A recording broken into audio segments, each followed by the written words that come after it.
জুলাই শহীদ স্মৃতি ফাউন্ডেশনের সাধারণ সম্পাদকের দায়িত্ব থেকে সরে দাঁড়ালেন বৈষম্য বিরোধী ছাত্র আন্দোলনের অন্যতম সমন্বয়ক ও জাতীয় নাগরিক কমিটির মুখ্য সংগঠক সার্জিস আলম। বুধবার 22 জানুয়ারি নিজের ফেসবুক পোস্টে তথ্য জানিয়েছেন। পোস্টে সার্জিস লিখেন, জুলাই স্মৃতি ফাউন্ডেশনের সাধারণ সম্পাদকের দায়িত্বে আমি নেই।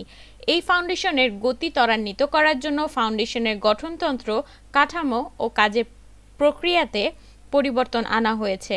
এখন থেকে এক্সিকিউটিভ কমিটি পুরো অফিসের সার্বিক বিষয় পরিচালনার দায়িত্ব পালন করবে। চিফ এক্সিকিউটিভ অফিসার সিইও, সেখানে অফিসের প্রধান হিসেবে মীর মাহবুবুর রহমান স্নিগ্ধ বর্তমানে সিইও হিসেবে দায়িত্ব পালন করেছেন।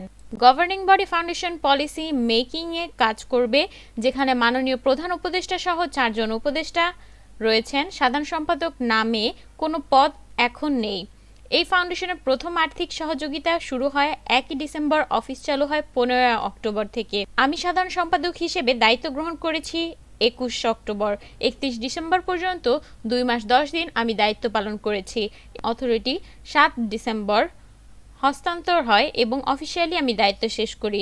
31 ডিসেম্বর পর্যন্ত ভেরিফাইড 826 জন শহীদ পরিবারের মধ্যে 628 জন আর্থিক সহযোগিতা করা হয়।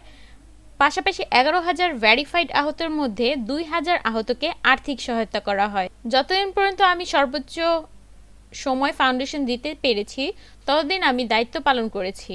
যখন মনে হয়েছে এখন থেকে ফাউন্ডেশনের প্রয়োজনীয় সময় দেওয়া আমার জন্য সম্ভব হবে না, তখন আমি দায়িত্ব থেকে সরে এসেছি। আমার কাছে নিজের সীমাবদ্ধতা অ্যাড্রেস করা এবং সে অনুযায়ী দায়িত্ব গ্রহণ বা ত্যাগ করা কোনো দুর্বলতা নয়, বরং এটা সৎ সাহস লাগে। আমি চেষ্টা করেছি আমার চেয়ারের দায়িত্বে সৎ থাকতে। প্রতিদিনের নিত্য নতুন খবর পেতে আমাদের বাংলা বুলেটিন চ্যানেলটি সাবস্ক্রাইব করুন।